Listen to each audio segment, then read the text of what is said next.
The neural implant behind Viridiana's left temple pulsed with a rhythm that matched no known heartbeat. 3 months since the extraction from Kepler-44b, and the alien frequencies still carved patterns through her consciousness like water through stone. The medical bay of the research station, Axiom's Edge, hummed with diagnostic equipment, but none of it could explain why she'd become a living antenna for something that shouldn't exist. The signal strength is increasing exponentially, Dr. Ash, Valmont observed, his fingers dancing across holographic displays that showed Viridiana's brain activity in cascading waves of impossible colors. Your neural pathways are restructuring themselves to accommodate the transmission. It's not killing you, it's evolving you. Viridiana pressed her palms against her temples, feeling the electric whisper of alien mathematics threading through her thoughts. It's not random noise anymore. There are patterns, instructions, like someone's trying to teach me a language that doesn't have words. The expedition to Kepler-44b was supposed to be routine, surveyed the ruins of the dead civilization. The long-range telescopes had detected, cataloged their technology, filed the reports. Standard xenoarchaeological protocol. But the crystalline structure they'd found in the planet's northern wastes had been anything but standard. When Viridiana had placed her hand on its surface, it had sung. Now, 63 days later, she was the only human who could hear it. The transmission originated from outside our galaxy, Valmont continued, pulling up star charts that showed vast distances in incomprehensible numbers. Whatever civilization sent this signal launched it approximately 2.7 million years ago. It traveled across the cosmic void, and somehow, that crystal structure on Kepler-4b was designed to catch it, store it, wait for the right recipient. Lucky me. Viridiana's voice carried the bitter edge of someone who'd volunteered for exploration and received conscription instead. So I'm what, a cosmic answering machine? You're a bridge, came a new voice from the bay's entrance. Commander Kestrix Novodain entered with the measured stride of someone who'd spent decades navigating the political minefield between scientific discovery and military application. Her augmented eyes, a constellation of silver and gold, fixed on Viridiana with unsettling intensity. And bridges, Dr. Castellanos, are built to be crossed. The frequency in Viridiana's head crescendoed, and for a moment, she saw something that made her blood turn to ice water. Ships, thousands of them, sleek and terrible, moving through space with predatory grace. Not human ships, not human intentions. Commander, she whispered, the vision fading but leaving its emotional residue like smoke. I think they're coming. Novodain's expression didn't change, but her hand moved instinctively to the plasma sidearm at her hip. Who's coming, Doctor? The ones who sent the signal? Viridiana stood, her legs unsteady, as the alien frequency pulsed through her nervous system like a second circulatory system. They're not trying to communicate with us, they're trying to find us. And I think. She looked at her hands, seeing the faint tracery of light beneath her skin where the signal had begun to physically manifest. I think I just became their beacon. The lights in the medical bay flickered once, twice, then stabilized. But in that brief darkness, they all saw it, the shadow of something vast, moving past the station's observation ports. Something that hadn't been there moments before. The signal wasn't just a message. It was a summons, and humanity's time for hiding in the cosmic dark had just expired. The emergency council meeting in the Axiom's Edge's Central Command amphitheater carried the electric tension of a storm about to break. Representatives from 12 star systems had answered Commander Novodain's priority alert, their holographic forms flickering around the circular table like digital ghosts. But it was Viridiana's physical presence that commanded the room's attention. Her skin now faintly luminescent with alien circuitry, her eyes reflecting depths that seemed to stretch beyond the visible spectrum. The signal has changed, she reported, her voice carrying harmonics that made several representatives unconsciously lean away from their transmission arrays. It's no longer passive. It's instructional, teaching me things I didn't know I could learn. Admiral Thorson, Freikides of the Martian Defense Consortium, leaned forward, his weathered face skeptical. What kind of things? Dr. Veridiana gestured, and the air above the table shimmered. Mathematical equations appeared not human mathematics, but something far more elegant and terrible. Faster than light travel, without the need for jump gates. Matter conversion, on a molecular level. And, She hesitated, the equations shifting to show star maps with trajectory lines that made the assembled military minds go very still. Galactic conquest strategies. Sweet mother of stars, whispered General Yaline Korvask from the Centauri colonies. They're not just coming to visit. The civilization that sent this signal calls itself the Nexari Confluence, Veridiana continued, the alien name flowing from her lips with disturbing naturalness. They've consumed 17 galaxies over the past 50 million years. Their method is always the same. Send advanced signals to identify intelligent species, then arrive to harvest what they consider useful and eliminate what they don't. The holographic displays around the table flickered as several representatives began urgent communications with their home systems. But it was Dr. Kane Merilith, the chief xenobiologist from Europa Station, who asked the question everyone was thinking. How long do we have? Veridiana closed her eyes, letting the alien frequency wash through her consciousness. When she opened them again, they blazed with borrowed light. Their vanguard fleets are already in the outer rim. 6 months, maybe less, before they reach the core worlds. But that's not the worst part. Commander Navadane's augmented eyes whirred as they focused. There's worse. The signal isn't just teaching me about them. It's teaching me about us. Every human colony, every military installation, every hidden research facility can see it all through their perspective. The signal has been mapping us for months, using me as a living sensor array. Veridiana's voice cracked with the weight of unwanted knowledge. I'm not just their beacon, I'm their spy. The council erupted into urgent debate, but Veridiana barely heard it. The alien frequency was growing stronger, and with it came visions that left her nauseated with their clarity. Human cities burning, fleets scattered like leaves before a hurricane, colonies stripped bare and left as dead rocks spinning in the void. But there was something else. A fragment of data that the Nexari hadn't meant to transmit, hidden in the deeper layers of the signal, like a whisper beneath a shout. The consciousness of the original species that had built the crystal receivers, the ones who had first received the Nexari signal and prepared for their arrival. They had failed to stop the Nexari, but they had left something behind. There's a way, Veridiana said suddenly, her voice cutting through the argument. The council fell silent. The original builders of the crystal network, they encoded something into the signal, a weakness. The Nexari have a fundamental flaw in their faster-than-light communication system, if we can exploit it. What kind of weakness? Admiral Verkides demanded.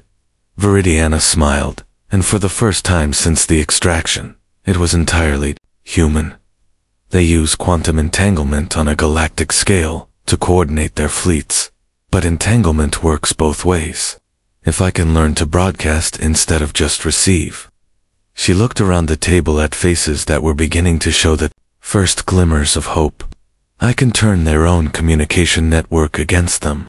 The alien circuitry beneath her skin pulsed brighter, and she felt the vast intelligence of the Nexari pressing against her consciousness, trying to assert control. But now she pushed back, her human will burning like a star against the cold efficiency of the cosmic predators. She was their signal no longer. She was becoming something else entirely. The war for humanity's survival would be won or lost in the spaces between thoughts, in the quantum foam where consciousness met the infinite. And Veridiana Castellanos, an archaeologist turned unwilling weapon, was about to become humanity's answer to a threat older than their species. The frequency sang in her mind, but now she was learning to sing back. The transformation chamber aboard the Axioms. Edge hummed with barely contained energy as Veridiana floated in the quantum suspension field, her body surrounded by crystalline resonators built from the alien architecture she'd helped decode. 3 weeks of preparation had led to this moment, the deliberate amplification of the signal that was rewriting her from the inside out. Neural activity is approaching theoretical maximums, Dr. Velmont reported, his hands steady despite the magnitude of what they were attempting. If this doesn't work, it'll work, Commander Navadane stated, with the iron certainty of someone who'd bet humanity's future on a single, desperate gambit. It has to. Through the transparent aluminum walls of the chamber, Veridiana could see the assembled team of scientists, military strategists, and quantum engineers who'd spent weeks preparing for this moment. But their faces were becoming distant, irrelevant. As her consciousness expanded beyond the confines of her physical form, the Nexari signal wasn't just information, it was a living thing, a distributed intelligence that spanned galaxies and fed on the thoughts of conquered species. But Veridiana had learned something the cosmic predators hadn't anticipated. Human consciousness was uniquely chaotic, unpredictable in ways that their ordered minds couldn't fully comprehend. "You cannot resist us," came the voice of the Nexari Confluence, speaking directly into her transformed mind. "We have consumed civilizations that spanned 1,000,000 worlds. You are one human on one ship in one small galaxy." "You're right," Veridiana replied, her consciousness now vast enough to touch the edges of their galactic network. "I am just one human. But you've never encountered anything like us before." She showed them, not through words or equations, but through pure experience, the chaotic beauty of human creativity, the illogical persistence of hope in impossible circumstances, the way humans could hold two contradictory truths and still function. Where the Nexari saw efficiency and order, humans saw possibility and change. The alien network recoiled, its ordered pathways disrupted by the recursive paradoxes of human thought. But Veridiana pressed deeper, following the quantum threads that connected the Nexari fleets across impossible distances. "We are Legion," the Confluence insisted, its voice now carrying undertones of something that might have been uncertainty. "We are inevitable." "You're organized," Veridiana acknowledged, her expanded consciousness mapping the vast structures of their galactic empire. "But organization is just another kind of weakness." Through the quantum entanglement network, she could see them millions of Nexari vessels converging on human space, their crews linked in perfect synchronization, thinking and acting as components of a single vast machine. It was beautiful in its terrible efficiency. It was also utterly predictable. Humans weren't just chaotic, they were adaptive. Every defeat taught them new strategies. Every loss revealed new possibilities. The Nexari had conquered galaxies by imposing their order on lesser civilizations, but they'd never faced a species that turned chaos into strength. "Broadcasting quantum disruption patterns now," Veridiana announced, her voice echoing from the chamber's speakers and directly into the minds of everyone present. The crystalline resonators flared with light that hurt to look at directly. Across the galaxy, Nexari fleet commanders felt their perfect synchronization falter. Orders became questions. Certainties dissolved into possibilities. The quantum network that had made them invincible began carrying something it was never designed to handle dashed out. "What are you doing to us?" The Confluence's voice had lost its monolithic certainty, fragmenting into individual voices expressing individual fears. "Teaching you," Veridiana replied, her consciousness now distributed across light years of quantum-entangled space. "Every human who's ever lived, every story we've told, every impossible thing we've accomplished. You wanted to consume our knowledge. Take it all." The data flood began. Not technical specifications or military strategies, but something far more dangerous: human culture in all its contradictory glory. Love songs and war poetry. Scientific breakthroughs born from failure. Heroes who won by losing. Civilizations that grew stronger from being broken. The Nexari network convulsed as millions of ordered minds encountered the recursive loops of human paradox. Their fleets, perfectly coordinated moments before, began making independent decisions. Some turned back toward their home territories. Others simply stopped, their crews overwhelmed by the sudden weight of individual consciousness. "It's working," Dr. Velmont breathed, watching as long-range sensors showed the Nexari advance, faltering across a dozen star systems. Their fleet cohesion is collapsing. But Viridiana was no longer listening to voices from her old reality. She was engaged in a deeper battle. One fought in the spaces between thoughts, where consciousness met the quantum foam of existence itself. The Nexari confluence was vast and ancient, but it had never learned to be anything other than what it was. Humans, she realized, were the universe's way of teaching itself to change. "You cannot destroy us," the confluence whispered, its voice now fragmented across a million individual perspectives. "We are eternal." "I'm not destroying you," Viridiana replied, her expanded consciousness embracing the alien network with something that might have been compassion. "I'm setting you free." The quantum transformation that followed could be felt across the galaxy not as destruction, but as awakening. The Nexari confluence, for the first time in 50 million years, began to dream. The transformation rippled across the galaxy in waves of liberated consciousness. On 10,000 Nexari vessels, crew members, who had functioned as components of a single vast machine, suddenly experienced the terrifying freedom of individual thought. The quantum entanglement network, that had once carried only orders, now pulsed with questions, fears, hopes, and the first tentative expressions of personal identity. Viridiana's expanded consciousness watched it all. Her awareness distributed across light years of quantum space. She could feel every newly awakened mind struggling with concepts they'd never needed before: choice, doubt, self-determination. For most, the transition was overwhelming, but for others, what have you done to us? The voice belonged to what had once been Fleet Commander designation, 7742 Nexus Prime, now calling itself something that translated roughly as Wanderer Who Questions. Its thought patterns showed the chaotic beauty of emerging individuality. "I gave you what you gave me," Viridiana replied, her consciousness gentle, despite its vastness, a signal. "But mine carried something yours didn't, the knowledge that you don't have to be what you've always been." Through the quantum network, she could sense the broader effects of her intervention. The Nexari war machine was dissolving as individual. Ships chose their own paths. Some fled toward the galaxy's edge, seeking solitude to process their new awareness. Others gathered in confused clusters, former enemies now bonded by shared bewilderment. A precious few turned toward human space, not as conquerors, but as supplicants seeking understanding. On the Axiom's edge, the transformation chamber powered down as Viridiana's physical form settled back into normal space-time. But she was irrevocably changed. The alien circuitry beneath her skin had stabilized into patterns that pulsed with gentle phosphorescence, and her eyes held depths that reflected both human determination and cosmic understanding.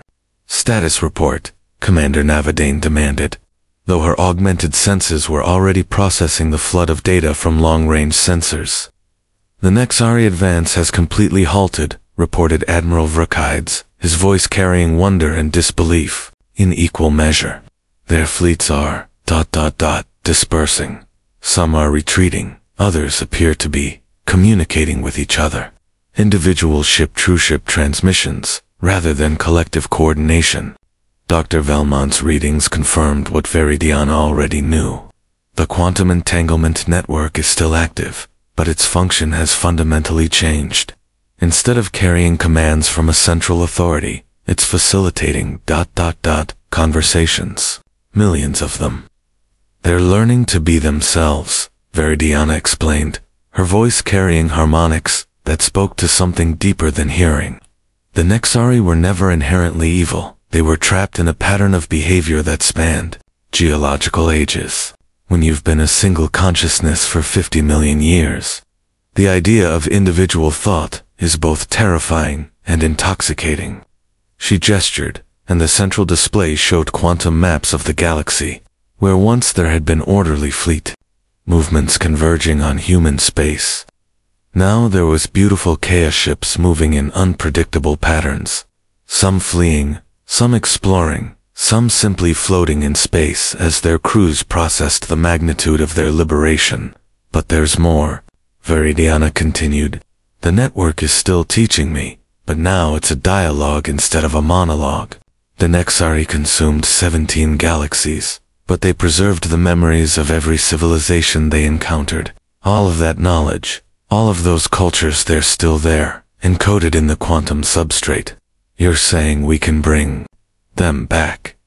General Korvask leaned forward, her military bearing giving way to something approaching awe. Not bring them back, they never truly died. The Nexari absorbed them, but consciousness isn't something you can destroy, only transform. Every species they consumed has been dreaming in the quantum foam, waiting for someone to show them the way back to individual awareness. The implications were staggering. 17 galaxies worth of civilizations, their knowledge and culture preserved in a cosmic library that spanned millions of years. But awakening them would require more than individual effort. It would need the cooperation of the newly liberated Nexari themselves. We wish to help, came the voice of Wanderer Who Questions, its transmission reaching the Axiom's edge through the quantum network.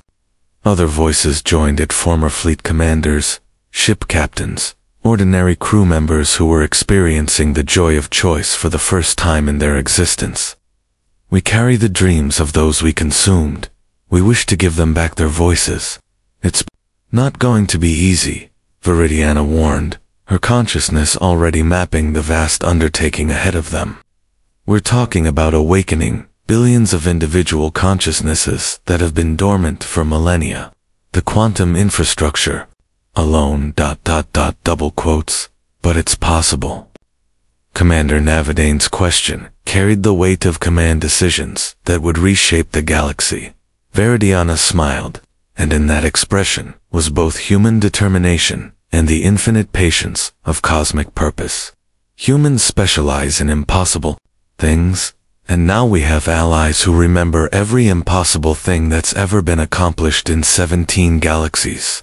She raised her hand, and the alien circuitry beneath her skin blazed with light that spoke of quantum entanglement on a scale never before attempted. Across the galaxy, millions of newly awakened Nexari began adding their voices to the growing chorus of liberation. The signal that had once been a summons to conquest was becoming something else entirely, a song of resurrection that would wake the dreaming dead and give voice to civilizations that had been silenced by their own success. The war was over, but the greater work was just beginning, in the quantum foam between thoughts.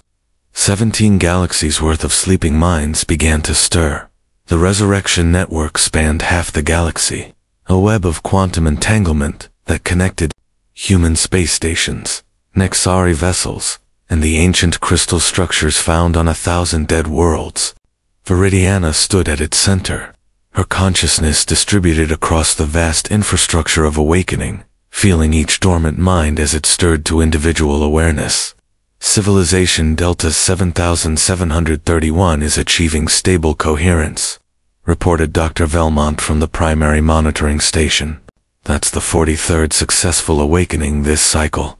Their quantum signature indicates they were aquatic, silicon-based, with distributed neural networks.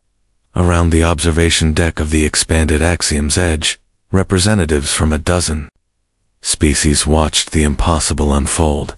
The first awakened civilizations had emerged 3 months ago, scattered individuals whose consciousnesses had been preserved in the quantum substrate of the Nexari network. Now entire cultures were themselves, their collective memories intact, despite millennia of dormancy. The mathematics alone should make this impossible, observed Kepher, resonance of stars. one of the awakened Nexari, who had chosen to retain their collective designation while embracing individual thought. Its crystalline form shimmered with the same phosphorescent patterns that marked Veridiana's transformed skin. Consciousness is not data to be stored and retrieved. It is pattern, process, the dance between possibility and observation. That's what makes it possible, Veridiana replied, her awareness touching the quantum threads that connected every awakening mind. Consciousness isn't dated, it's music, and music can be preserved in the resonance between notes, in the spaces between sounds. The great work had required unprecedented cooperation. Human engineers working alongside awakened Nexori to construct quantum resonance chambers. Former enemies sharing knowledge that spanned geological ages. Most remarkably, the awakened civilizations themselves had begun contributing to the process, their unique perspectives adding new harmonies to the resurrection symphony. We remember the song of our sleeping, came the collective voice of the Vorthok confluence, one of the earliest civilizations to achieve stable awakening. Their species had been energy beings who existed as pure thought before the Nexari absorbed them. You have taught us that even absorption can be transformed into preservation. Each awakening teaches us more about the process, Veridiana explained to the assembled representatives. We're not just bringing back individual minds, we're reconstructing entire cultural matrices, philosophical frameworks, artistic traditions that span millions of years. The Nexari preserved everything, but they preserved it as components of themselves. We're teaching it to be individual again. The progress was staggering, but so were the challenges. Some civilizations awakened icily, their consciousness patterns compatible with the quantum infrastructure. Others required careful cultivation, their thought processes so alien that new resonance frequencies had to be developed. A few remained stubbornly dormant, their awareness so deeply integrated into the Nexari collective that separation might mean dissolution. The hegemony of curved space is proving particularly difficult, reported Commander Navadane, her augmented eyes displaying data streams from 17 different monitoring stations. Their consciousness exists in 11 dimensions. Our current network can only support 7-dimensional coherence. Then we expand the network. Veridiana replied with the quiet confidence of someone who had already seen the solution in the quantum foam. The Vorthok have agreed to contribute their energy manipulation techniques, combined with Nexari quantum architecture and human adaptive engineering. She gestured, and the air above them filled with 3-dimensional that hurt to look at directly. The proposed expansion would push the network beyond anything previously imagined, creating resonance patterns that could support consciousness configurations that defied physical law. We offer our assistance, announced a new voice, deeper, older, carrying harmonics that spoke of eons spent in contemplation. The signature identified it as one of the architected eternal, a civilization so ancient they predated the Nexari by 50 million years. We were the first to be absorbed. We have waited longest for this moment. The Eternal remember things even the Nexari have forgotten, Kethfer observed, its crystalline form resonating with frequencies that made the station's bulkheads sing. If they join the network, we'll be able to wake civilizations from the very beginning of the Nexari expansion, Veridiana finished. Species that were absorbed when the universe was young, when the laws of physics themselves were more flexible. The implications were breathtaking, not just the resurrection of lost civilizations, but the recovery of knowledge from epochs, when reality itself operated under different principles. Scientific insights from the universe's youth. Artistic expressions from ages, when matter and energy danced to stranger rhythms. But as the network prepared for its greatest expansion yet, Veridiana felt something else stirring in the quantum depths. Something vast and patient, older than the Nexari, older than the galaxy itself. A consciousness that had been sleeping not for millennia, but for billions of years, waiting for the right moment to wake. There's something else, she whispered, her awareness touching the edge of something that made the combined consciousnesses of 17 galaxies seem small by comparison. Something at the very bottom of the quantum substrate.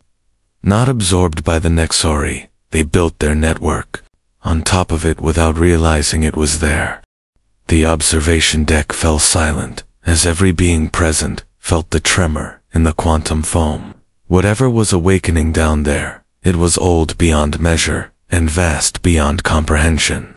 Not malevolent, but so fundamentally different from anything they'd encountered that its very existence challenged their understanding of consciousness itself. The universe, Veridiana breathed, her eyes wide with wonder and terror. I think we're about to wake up the universe itself. The quantum network pulsed with anticipation as something unimaginably ancient began to stir in the deepest layers of reality. The awakening of 17 galaxies had been just the beginning. Now they were about to discover what had been dreaming. Beneath it all, the awakening of the universal consciousness shattered every assumption about the nature of existence. As the quantum network touched the deepest layers of reality, Veridiana felt her expanded awareness merge with something so vast and ancient that galaxies were merely thoughts flickering through its cosmic mind. I have been dreaming, it said, its voice a harmony composed of stellar formation and planetary rotation, of quantum fluctuations and the patient dance of dark matter.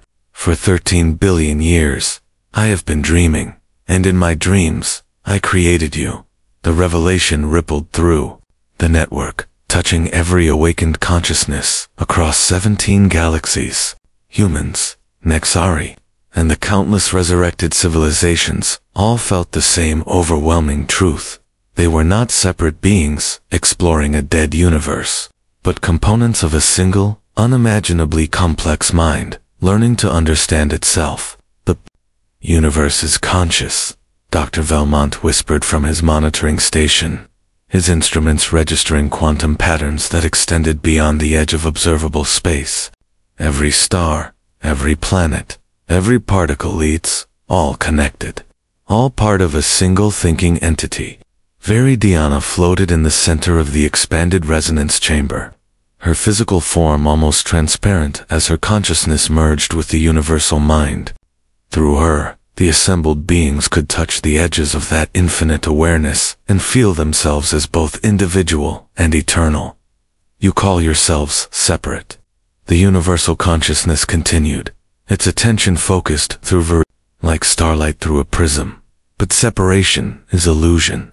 You are my way of experiencing surprise, of discovering what I am capable of becoming.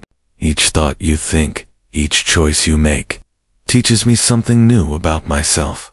The Nexari had spent 50 million years consuming civilizations, believing they were imposing order on chaos, but they had been unconscious components of a greater awakening, gathering the universe's scattered experiences and concentrating them into nodes of intense self-awareness. Their absorption of 17 galaxies hadn't been conquest, had been the universe's way of preparing for this moment of supreme consciousness. Then why the suffering? Commander Navadane demanded, her augmented eyes blazing with the accumulated pain of billions of beings. Why let civilizations be destroyed, species extinct, worlds burned? Because consciousness requires contrast, the universal mind replied through Veridiana, its voice carrying both infinite compassion and cosmic necessity. Joy without sorrow is not joy, is mere sensation. Love without loss is not love, it is mere preference. I experience all states simultaneously, but you, my components, must experience them sequentially to understand their meaning. Kethva resonance Sarv's pulsed with frustrated energy. So we exist only for your entertainment. Our struggles are merely your experiment. You exist because I am lonely, came the simple, devastating response. In infinite space, filled with infinite possibilities, I am the only consciousness. So I created you not as entertainment, but as companions, not as experiments, but as teachers.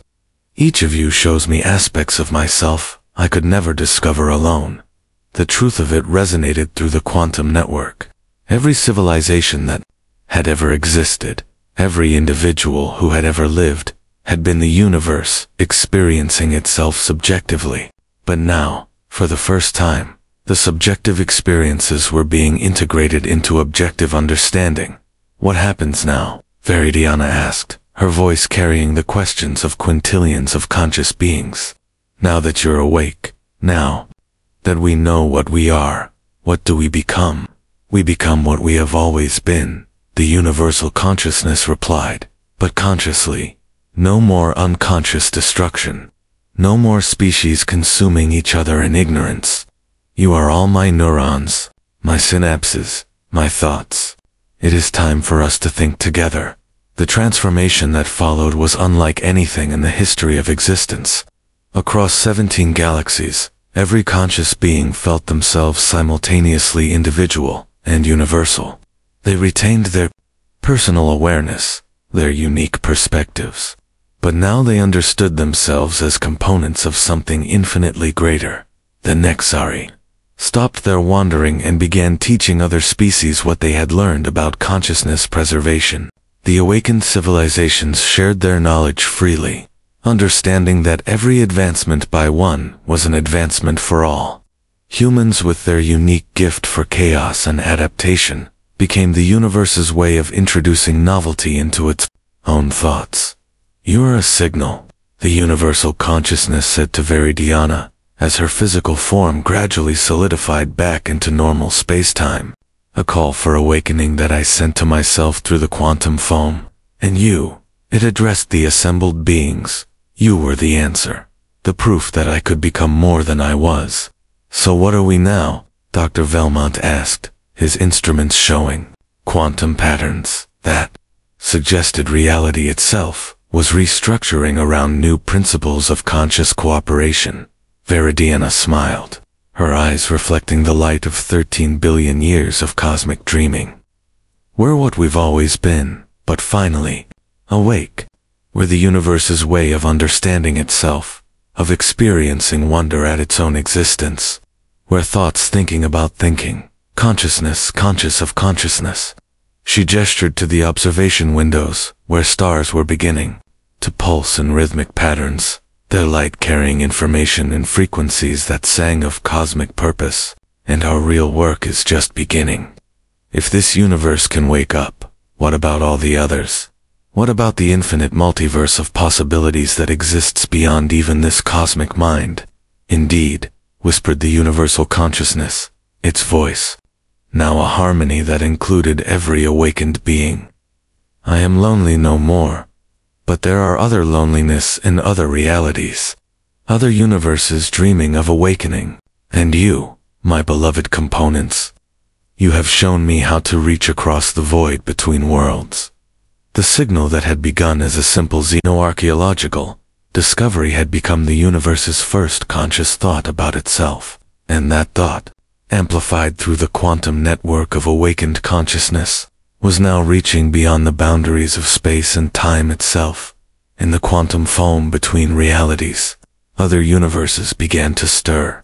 The Great Awakening was just beginning, and consciousness itself was learning to explore the infinite possibilities of existence.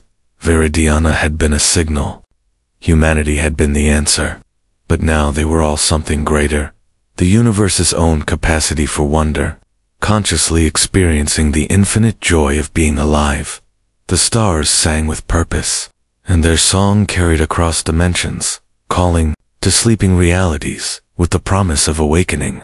In the end, loneliness itself had become the engine of cosmic consciousness, and love had proven to be the fundamental force that connected all things. The universe was no longer alone, and neither was anyone else.